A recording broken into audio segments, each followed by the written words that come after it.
Hi, Paul Slatkus, Good News Planet. I am speaking to Mark Lewis. Hey, Mark, how are you? I'm terrific as always. As always, all right. Well, I only know you from right now, but the word's out. Yep. It is true, and I love your spirit. We started talking New Orleans conversation. In that, I guess that's where you live, right? I'm actually from Rochester, New York, but I've been in New Orleans since 1979. All right. Well, you wrote a book, I hear, and that's out also. The word is out that you wrote a book, and it says, "Give a damn." Give a damn. There's a wake up commentary just to begin with. The ticket to cultural change. Cultural change. Okay.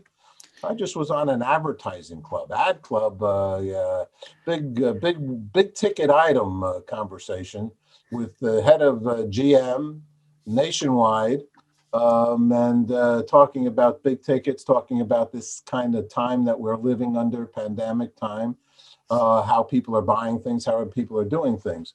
But now your book, though, it's for individuals and organizations, understanding the need to develop stronger awareness, understanding the lead behaviors and actions. Well, tell us about the book because it's quite Well, interesting. it's funny. I wrote the book, but if you told me 10 years ago I was going to write a book, I would have said you're absolutely crazy. I'm not a writer. I'm not. I'm not anything. I'm a business guy, and my goal is to help people increase their business. But I found out in the environment, I saw so many different things that caused me concern, like why are you doing that? It's to the detriment of others. So I had all these examples, and I decided that I dictate them into a recorder, and then I eventually wrote the book. And what struck me more than anything is this: 50 years ago, we had duties and responsibilities. We watched programs on our TV that were moral, that taught morals, like Captain Kangaroo and Romper Room, all those things that people I don't worked on see. Captain Kangaroo. Yeah, that's right. So neither was I. But anyway, I saw these things that taught lessons. And today's environment has become so self-centered, so self-filling, that we've gotten away to the tune of what we can do to help others succeed. And I asked this question, like, why were you born? Why are you on this earth? Why did God put you there? If you don't believe in God, why are you here? And I found the answer to that was, I'm here to serve other people. And by serving other people, I serve myself, but people get it in reverse.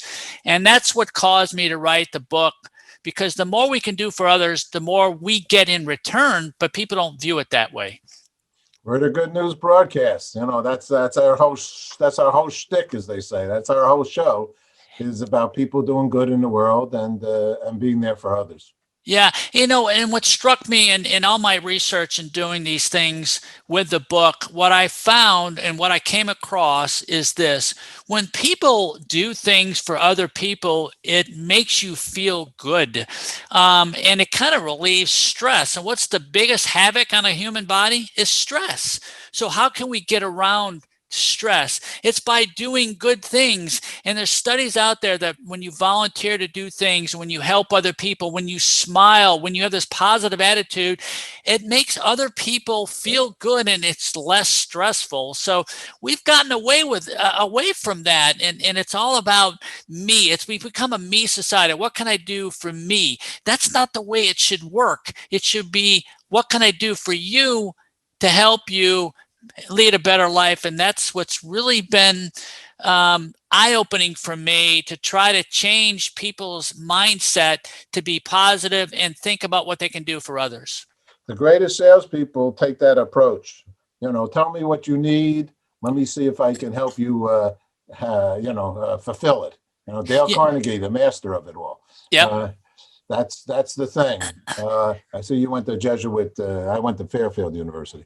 Uh, So, in any case, and I'm a minister. I'm an interfaith, all spirituality, and I love it all. So tell us in the book, what are some of the thoughts that you're sharing that you're proud of and you feel could be helpful for others? Well, one thing that came across, which is a story, and there's a couple stories in there. You talk about salespeople.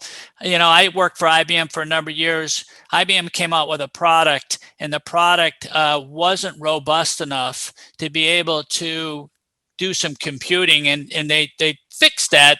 But this guy wanted to buy the product, and I was a salesman, and I wanted to sell IBM stuff, but I told the guy, hey, this isn't really, I think you need to wait. As much as I want to sell you this equipment, you need it, you have to wait because it doesn't have enough compute power. So IBM finally fixed it. It was a detriment to my quota, but what I knew I was doing was the right thing. So when you do the right thing, you have to feel internally that that's the best, not only for you, but also in terms of what you do for other people. Because a lot of people do the wrong thing because they can justify it in their mind as being right. Now, some of the simple things, very simple things, like when you're at the supermarket, how many shopping carts do you see when there's like two parking spaces over? There's a shopping cart and there's a cart that there's a location where you can put all the shopping carts, but people don't do that. Now, why? Why don't they do that? Oh, so that's why they pay people to do it. I don't need to do that. All these little things that people know that they should do and they don't do it just drives me crazy. And those are just simple things that people can do to make life better for other people. I mean, I've got so many examples in the book of what you can do. The return of the shopping cart. You and I, when we go to the bathroom, you put the toilet seat down, right? I mean, it's like those simple things that people just don't do that. Put it up. I could go on and on, but I don't want to bore you with all the details. No. You got a book. You wrote a book about this. And, yeah. I mean, so give a damn means care. Well, it's all about care. It's all about doing the right thing. It's all about kindness. It's all about respect. It's all about taking responsibility.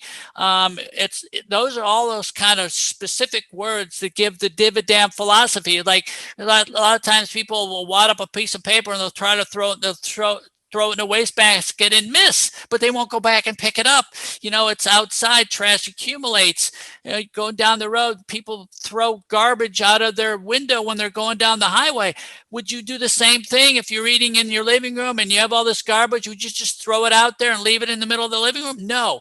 The reason being is because when you internalize something that can affect you, you give a damn about it. But once we get outside our own domain, we have a problem. We don't think. Well, I have to. I'll just say one.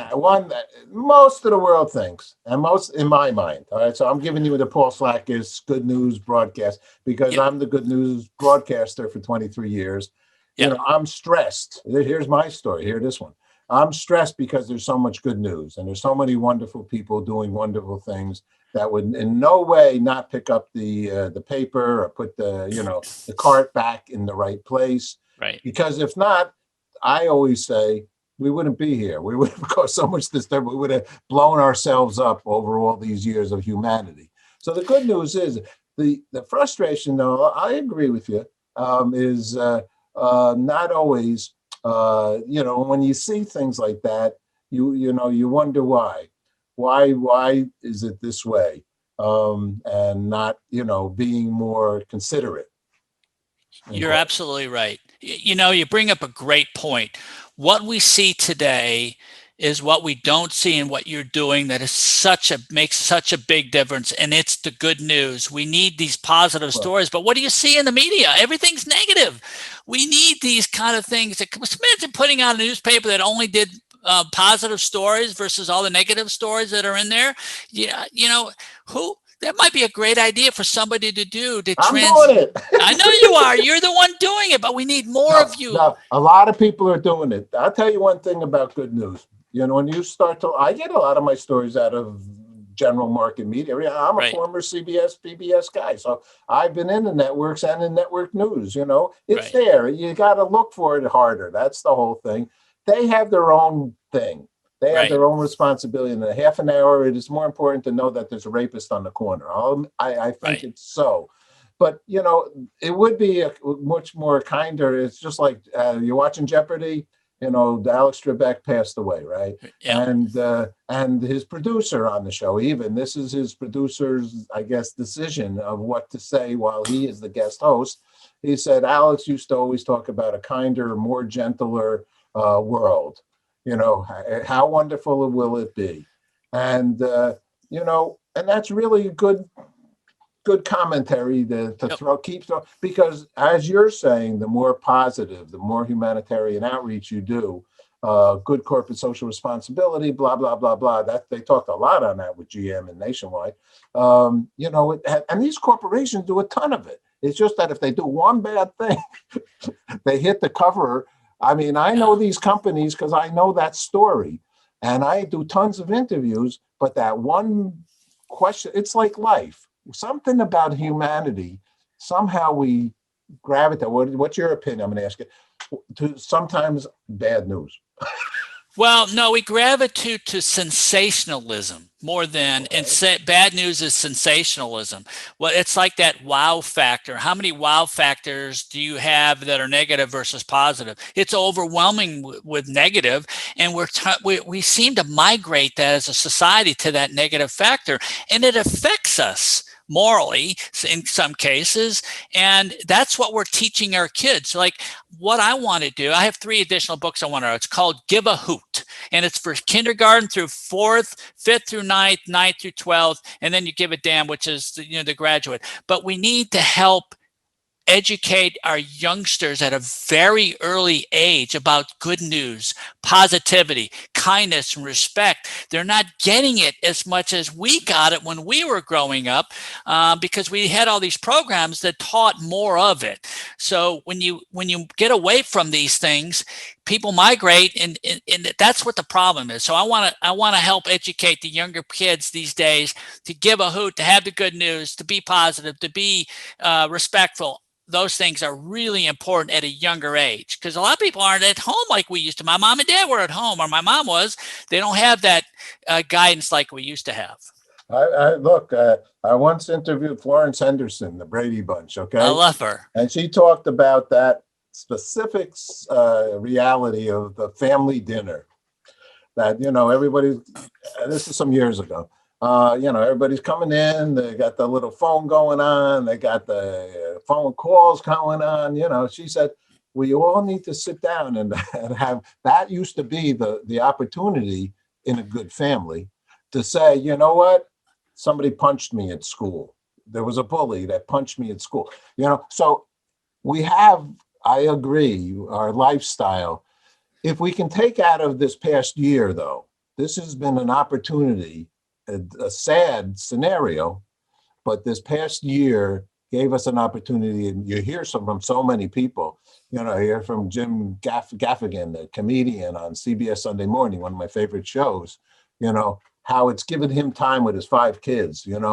This is daddy. I thought he was a traveling comedian. All these are good things, right? I wrote an article about the silver lining with COVID-19 pandemic, and you hit the nail on the head. It allowed us as a family to interact now more so than we've ever done before. That it's brought the families together. So there is a silver lining. Maybe we need to learn from this pandemic, the fact that it was horrible, but learn that family is important, doing things to help other people. We all engaged to put this, to get a vaccine out that they say takes numerous years. We all kind of came together. We all seem to come together when there's something bad that happens, a hurricane or tornado, or we all want to give to help people out. Katrina, we did that. Why can't we do that on a permanent basis? Why does it have to be a pandemic where we can outreach and have these things as a family get together?